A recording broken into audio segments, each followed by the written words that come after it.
Coming up on today's show. Rather than going out and buying the next best planner or going out and getting the next best app, we first have to figure out, well, what is the problem? Where are we? What are some of those common problems that you see, or the roadblocks that kind of have to be removed? And so there's that fear of, oh gosh, gotta learn something new. Productivity, to app or not to app? That is the question today on Keeping You Organized.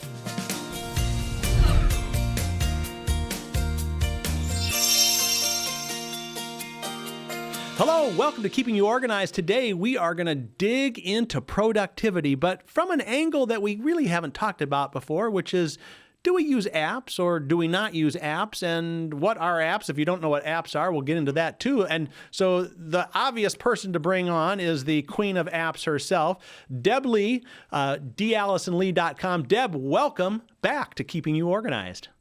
Always happy to be here. Thanks for having me again. Great. Well, we're going to challenge people a little bit today about productivity because that's the overarching theme. Just about everybody wants to be more productive, but some people think if they get that magic app or they use their tried and true paper system or whatever it is. And I think we're going to kind of cover all of that today. We want to really get inside of productivity and maybe even for someone who has never even started before. So what are some of the high level points about productivity when you're meeting clients for the first time who say, I just need to be more productive? Well, I think it's important for us to really be realistic and think about what's really working well. What is it that you are just knocking it out of the park and it's working, because we want to keep that. And then we have to look inward too and say, well, okay, what's just falling apart? Where are the holes? Where am I falling down? What am I not meeting? What are those expectations that I have for myself or maybe that others have for me? And what is it that I need to fix? So rather than going out and buying the next best planner or going out and getting the next best app, we first have to figure out, well, what is the problem? Where are we? And then we sort of plug in the holes and figure out where we are. So that would be step number one. Well, let's look at really figuring it out. Yeah, what are some of those common problems that you see, or the roadblocks that kind of have to be removed? Well, sometimes it's fear of doing something new. So we know there's something wrong, and we know we have to fix that something. But that would involve some effort. So if it is a new app or a new system or a new planner, a new type of planner or book or calendar system, you have to learn it. You have to see if it fits with your brain and your workflow, as it were. And in order to do that, you have to give it time. Right. And I don't mean 1 day or 1 hour. I mean, really a good old college try, 3 months, 6 weeks. Really try to use it, insert it in your day-to-day life, to see if it works. That takes time. Right. And it takes commitment. And so there's that fear of, oh gosh, gotta learn something new. Right. I'll just stick with what I'm doing. I'll figure it out. And then we don't go any further. So I'd say fear of the unknown or learning something new often stops people from taking that next step. And sometimes it's, I don't even know what's not working. Right. I know it's not working because I feel it's not working, and I know the end result I get sometimes isn't great, but I'm not quite sure where to start. I don't know how to get from point A to point B. Right. And so those are some of I think the more common things I hear from people. Right. Well, what do you do when you meet with someone? Do you ask them some questions? How do you kind of look at maybe what's the roadblock in their situation? Obviously the fear of learning new technology, a lot of people have that, but what are, things like interruptions, email, how do you kind of assess what it is that's keeping them, some of the basics? There is a very simple thing to do. Very simple, may not be fun or exciting, but it is so simple. You do a time log of a day, or maybe more in depth and do a week. Okay. What do I do every day, every hour? I wake up at this time. I brush my teeth at this time. I have breakfast at this time. I do this. Here's what's happening today. And just go from the top of your day to the end of your day. So you can actually see where your time goes and be honest. Don't skirt around it. If you really did spend, 50 minutes on Facebook or Twitter or, Pandora or whatever it is people do these days, right, then be honest about that, because if we know where the holes are, then we can say, all right, So you like being on Facebook. You want to keep up with what's going on. There's nothing wrong with that, but let's put that in its proper place. So Right. we won't get rid of it. We'll just adjust it Right. slightly. So just doing a time assessment. Where does my time go? Because if you don't know where it's going, we won't know how to fix it. So that's the basic, simple way to begin. Now, would you say someone just does that for a week or 2 weeks, or is there kind of an ideal time frame? Because I mean, if you ask someone, well, I don't watch any TV or I'm never on Facebook, but in reality they might be. So they kind of have to do this like on the go for at least a little while, don't they? I would say at minimum 1 day. Okay. Just so you have an average day. But ideally, I would want someone to probably do it for about 5 days. Okay. Oh, just a regular business week. What do you do day in, day out? Because each day looks different. So I know for me, I have some themed days. So there's on Thursdays, I work on a particular client's project. Mm-hmm. That day belongs to that client. That doesn't mean that I don't do anything else that day. Right. It just means that that client is the priority. So my Thursday is going to look very different than, say, today, Tuesday, where I also have some client things, but it's slightly shifted. I'm able to talk with you today, but I know I have a call this afternoon. So how I plan my day will look different. So I think a full 5-day week would really, and if you really want to stretch that into 7 days over the weekend, you can, because of course there's that work balance idea as well. Are you working too much? Or you're not paying attention to personal things? That kind of thing comes into play as well. So I think longer than a day, I'd say 5 days. Would you like then, when you have that done, would you put it like all in maybe a 1 week calendar to kind of see how it all lines up, to see where your regular habits are, and that kind of thing? I would. I'd say if you use an online calendar, you can certainly plug things in. You can actually just, even if you use a calendar like Google, I use Google Calendar. You can create a whole new calendar just for this process. Oh. Just say, okay, this is my assessment calendar. Yeah, I was going to ask you if there's an app for that, but you use Google. You just, what do you keep a Google Calendar open and just keep adding appointments? And just keep adding That's a in great what idea. it is that comes up. And that way, if you are using Google Calendar and you like using Google Calendar, you don't have to switch to something different, something new that we take away the fear of the unknown. Right. You're probably going to be in your calendar anyway, right? So you just turn on this calendar and you plug in what comes up, whether it's that phone call that interrupts you in the middle of whatever it is you're doing, or someone says, hey, can you help me with this? You want to help out your colleagues and the people that you work with. We get that. Or maybe it's that, there's an emergency that comes up and you actually have to leave the office. You have to get out and go. Right. So you want to be able to track some of these things, because some things happen all the time and some things are isolated, like that emergency that might come up. So yes, use a way of tracking. So if you use a paper calendar, keep using the paper calendar. Right. Maybe you pull out one of those smaller ones that you can just record what you're doing every day. It is an intentional, purposeful look at what you do. It is holding yourself accountable. Right. It is really looking at, how am I spending my day? And I think most of us know when we go off track. I think we know what our Achilles heels are. Yeah. I know for me, it can be Facebook and social media, because I'm always on it. That's because you're so social, right? I'm so social. I can get sucked down a road. Oh, yeah. And so I have to completely turn it off. Even my phone today, I know I'm going to be talking to you. I turned off the volume. I have the phone actually out of my line of sight. It's kind of off to the right. A little bit more. Right. So I want to make sure. And if I really don't want to see anything, I might leave the phone in a different room. Right. Or I might turn it face down so I don't see anything at all. So people say, well, what if something happens? Well, something could happen. There's something called voicemail, right? There's voicemail, there's email, Right. And you will get up at some point to check. So you're not sitting at your desk for 10 hours at a time. Right. So the goal is not to do that. The goal is to put everything in its proper place and to, dare I say, prioritize. Yes. Well, let's just talk really quickly for those who maybe don't know how to use Google Calendar. How do you get it? And maybe for those like me, so I have Google Calendar on my phone. How do I add a second calendar to keep this going? Maybe it's really simple. So is there like an add a calendar button? Yes. Okay. That's exactly what it is. I just thought you got one calendar and that was it, So, boy, I'm learning something every day here. So there is one main hub.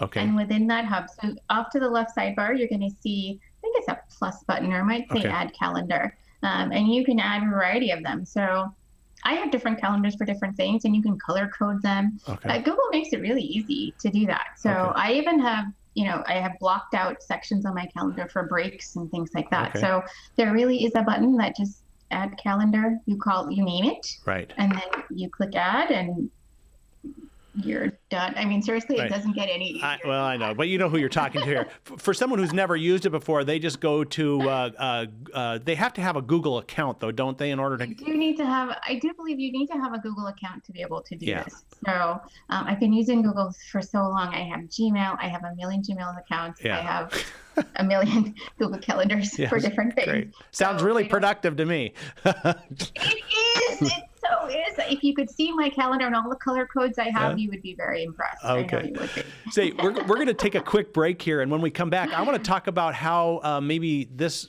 process of productivity relates to goal setting, because I know we're getting near the beginning of the year. Some people may be watching this after the first of the year, and goal setting is always really big. So we'll talk about that when we come back with Deb Lee.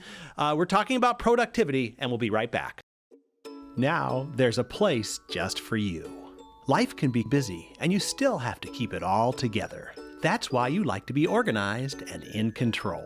Introducing MyOrganized.life, a special place where you can get ideas and solutions to organize what's important to you, your important papers, your important decisions, your important life events. We show you the ideas and products to stay organized in your life. See what's new. Stop by and say hello. Visit us at any time at www.myorganized.life. It's just for you. MyOrganized.life by Smead. Find us at www.myorganized.life. MyOrganized.life. We're back now on Keeping You Organized, talking about productivity, to app or not to app. And we're talking with Deb Lee from dallisonlee.com, talking about how apps can help you with productivity, but also in some cases how you might want to use the traditional paper system. We've kind of, before the break, we're talking more on a bigger, broader scale of just trying to get, started with productivity and some of the roadblocks. But Deb, we kind of left it hanging there about how productivity lines into goal setting, because we've done this calendar, let's say, for a couple of weeks, seeing where we spent our time. But now we've got to kind of determine, we got to make some priorities to things, I guess, right? You do. You have to start thinking about what are those things that are important for you to accomplish. Not just think about, not just, marinate in your brain for a while, which is perfectly fine. You might need to think something through. But when it's time for action, that's when those goals really come into play. It's okay to have big, hairy, just outlandish, ridiculous, fabulous goals. Nothing wrong with that. But we have to figure out the path to getting there. And so, as with anything, there are always little steps that we have to take to get to milestone 1, milestone 2, and 3, and 4. So it does require some future thinking, but then walking back. How am I going to get to that first milestone? What is that first milestone? And it can be tricky because you may not know where to begin. So one of the first things I ask people to do is, do a brain dump. Get it all out of your head. What is in your brain right now? What are you thinking? Even if it sounds crazy, even if it just sounds, oh, I'll never be able to do that. It's okay. Get it all out of your head so that you can start formulating a plan. So big goals are awesome. They're great. Just have to get those smaller steps that we're going to take to get to them. Now let's talk about reconciling our 2-week or 1-week, 5-day time log. And we're going to see some things that jump out of the page on us and say, oh boy, I didn't realize I spent that much time. How do we tie those into the goal? Do you kind of set the goals first and then go back and say, okay, well, here's what I'm really doing. Here's what I want to do. How do you reconcile the two together? Well, if it's really important to you, you're going to put it on your calendar. Okay. Right? If this goal or this action or this thing you need to do is that important to you, and it could be something really simple, like I want to keep in touch with my parents more. Could maybe not even have anything to do with business. So you're going to have on your calendar a time that you call, email, text, mom, dad, Aunt Mary, Uncle Bob, whomever that is, the person that is important to you. Whatever that thing is, it's going to land on your calendar. And so as you look at where those holes are, where I don't have enough time, I never seem to have time, I can never get the time to call. Okay, well, we just looked at 5 days of your life, and there are some spaces where we could insert a very quick 3 minute, 5 minute call. I know that when I have a weekly call with a client. In fact, I'm going to be talking to her later today. It is a very quick call, but it's the same call every week. And we've been doing this for years. And if I need to get off that call right on time, I don't have time for that extra minute, I say, hey, I've got to set my alarm to remind me to get off this phone because we like talking to each other. Obviously, we've been talking for years. So I'm going to set this. And when that alarm goes off, I'm really going to have to jump off because today I have to head out. I really don't have that extra buffer that I would normally have. So there are some things you can do to keep your call or your activity shorter so that you can move on to that next thing. But as you look at those 5 days tracking your time, there invariably will be spaces where you can insert those things that are important to you, those goals that you have, that you can work on for 5 minutes, 10 minutes, 30 minutes, maybe an hour. Just because you don't have 10 hours or 5 hours or 2 hours to devote to that goal right now, today, does not mean that you can't spend a few minutes on it today and a little bit more tomorrow and maybe 2 days from now. You have to do a bit of planning. And I think that's where our brain starts to hurt. Yep. Because it takes some thought. Yeah. It takes some thought and some effort. So now if we're going to take, let's just use that example of a time to call somebody on an electronic, like a Google Calendar, you can do a recurring event, right? How would you handle that in the paper? Would you schedule out 1 month, 2 months, do a whole year? I mean, how would you? I don't want it to be complicated for people at all. I want it to be as simple as possible. So if you want to look at the next week, or even just the next day, you can't handle looking a week ahead of time. That's okay. Take a peek at the week. Take a look out. I would say take a week or two, and then pencil in where you think you can do that and hold yourself to it. Tell that person you're going to call them on that day at that time. They will be expecting you and will be disappointed if you do not make that phone call.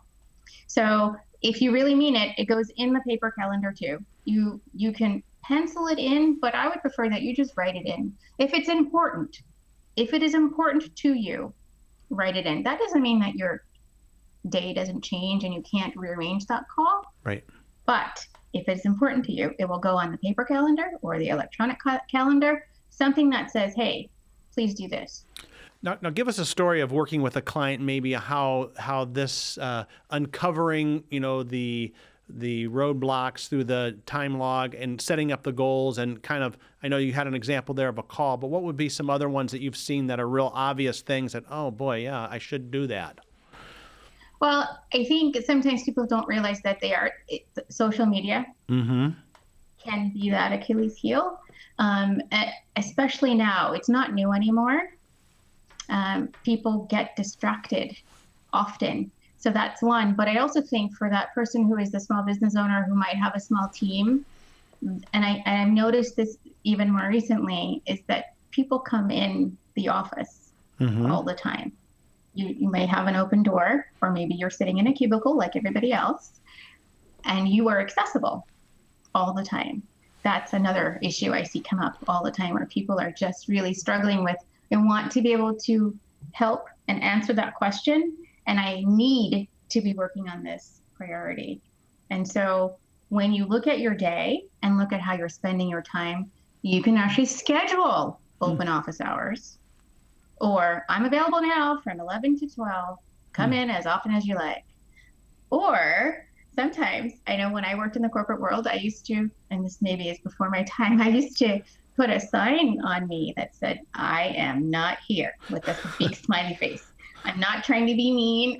I'm not here right now. Don't tap me on the shoulder. Don't come in here, because I really have to look at this. Because like me, and I'm sure there are other people like that, I want to help. If you ask me a question and I don't know the answer, I will go digging for it. That's the kind of person I am. So I will take my brain off of this thing to put it onto your thing. And that may not be the best time. So we do have to come up with these creative ways, whether it's a physical sign or it's, okay, Deb has office hours every Tuesday or every day, maybe it's every day, from this time to that time. that's when I'm going to go to her with this question. Right. Now, we're on the subject of goal setting too. Are there any apps that you recommend for goal setting and maybe how they work? There is an app, and it has now just jumped out of my brain in terms of the name. It's a habit tracker. I have to go back and take a look at that word. Tracks all of your habits, so that you enter what you're trying to achieve, and then each time you go along. I know there's one called Wonderful Day, and I think I may have mentioned that on a previous podcast with you, where it actually puts a green check mark, every time you accomplish the goal. And when you don't, you get a real visual X, red X, you haven't done it. So everybody wants to kind of keep that chain of green going. So there are a lot of these habit trackers out there, and I promise I will go out and dig them all up. I might have some on my phone. I do have a folder on my phone with all of these apps that I like testing out, but Wonderful Day is one of them. Well, we can have that in the show notes as well, and people can also get a hold of you through your website, dalisonlee.com. Deb, we are kind of up against the time here, and we want to be productive, but we really haven't gotten into a bunch more of the apps, I know, and also more of the strategies with dealing with paper and what's working and what's not. So, are you willing to come back next time to wrap up this podcast? Absolutely. I'm happy to come back. Okay, folks, we have a goal to be productive here, and we're going to keep this podcast tight, but we'll be back next time to talk about more of productivity, if you should use an app or not, use a traditional way, what's realistic, what's working and not, and we'll bring Deb back on our next episode of Keeping You Organized.